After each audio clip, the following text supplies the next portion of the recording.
सीता स्वयंवर की कथा। मिथिला नरेश राजा जनक ने अपनी पुत्री सीता के विवाह हेतु स्वयंवर रचाया था, जिसका निमंत्रण उन्होंने महर्षि विश्वामित्र को भी भेजा था। उस समय श्री राम और लक्ष्मण ऋषि विश्वामित्र के साथ उनके आश्रम में थे, इसलिए उन्होंने सोचा कि श्री राम लक्ष्मण को भी मिथिला में उनके साथ चलना चाहिए।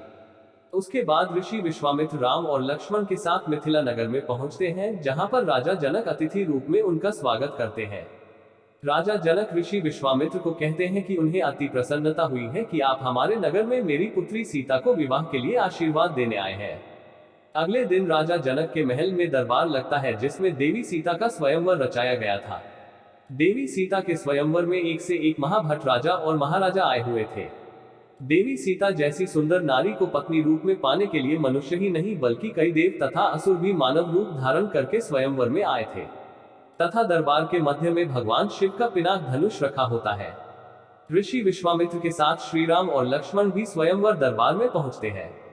राजा जनक सभी को शर्त बताते हुए कहते हैं, आप सभी राजाओं का मेरी पुत्री सीता के स्वयंवर में स्वागत है।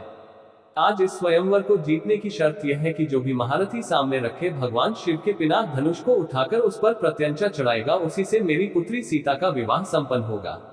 अतः आप सभी से अनुरोध है कि एक एक करके आए और भगवान शिव के इस धनुष को उठाकर और उस पर प्रत्यंचा चढ़ाकर अपने बलाबल तथा शक्ति का परिचय दे।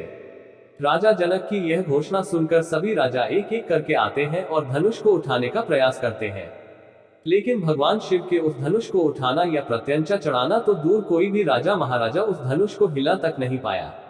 बहुत समय बीत जाने के बाद भी जब कोई राजा उस धनुष को हिला नहीं पाया तो महाराजा जनक को क्रोध आ गया।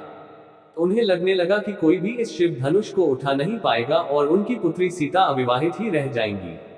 यही सोचकर उन्होंने वहां उपस्थित सभी राजाओं की निंदा करने शुरू कर दी कि उनमें से कोई भी लायक पुरुष नहीं है जो शिव धनुष का उठा सके।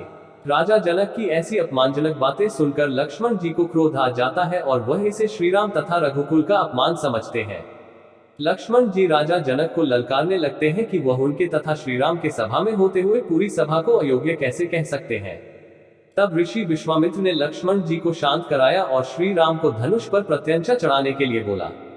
श्री राम विनम्र भाव से ऋषि विश्वामित्र जी को प्रणाम करके शिव धनुष की तरफ बढ़ते हैं तो वहां पर उपस्थित राजा उनका उपहास करने लगते हैं, क्योंकि कहा जाता है कि उस समय भगवान राम की आयु लगभग 16 से 17 वर्ष की थी। इसलिए वहां उपस्थित सभी राजा उन्हें लो अब चिड़ी या पहाड़ उठाने को चली है बोलकर उनका उपहास उड़ा रहे थे। लेकिन भगवान विष्णु के अवतार श्री राम सहर्ष भाव से शिव धनुष को प्रणाम करते हैं और केवल अपने एक ही हाथ से शिव धनुष को उठा लेते हैं, जिसे देखकर वहां उपस्थित सभी राजा हैरान रह जाते हैं। तभी श्री राम धनुष पर प्रत्यंचा चढ़ाकर उसकी डोरी को खींच देते हैं, जिससे वह शिव धनुष टूट जाता है और स्वयंवर की शर्त के अनुसार देवी सीता और श्री राम का विवाह हो जाता है। माता सीता श्री राम को वरमाला पहना देती है, श्री राम को अपने पति के रूप में स्वीकार करती है। यह देखकर राजा जनक तथा उनके परिवार जन की खुशी की कोई सीमा नहीं रहती। तब राजा जनक ऋषि विश्वामित्र को बधाई देते हुए उनका अभिनंदन करते हैं तथा श्री राम और देवी सीता के विवाह के आगे के कार्यक्रम के बारे में पूछते हैं। ऋषि विश्वामित्र राजा जनक को कहते हैं कि हे जनक, यह विवाह तो शिव धनुष के अधीन था।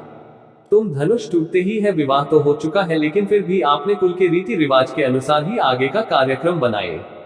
ऋषि विश्वामित्र के कहने पर जनकपुरी से राजा दशरथ के पास संदेश भेजा जाता है तथा उसके बाद दोनों परिवारों के द्वारा विचार करके राजा दशरथ के चारों पुत्रों का विवाह राजा जनक की चारों पुत्रियों से निश्चित कर दिया जाता है, जिसमें श्रीराम के साथ देवी सीता, भरत के साथ मांडवी, लक्ष्मण के साथ उर्मिला तथा शत्रुघ्न के साथ श्रुतिकीर्ति का शुभ विवाह संपन्न किया जाता है।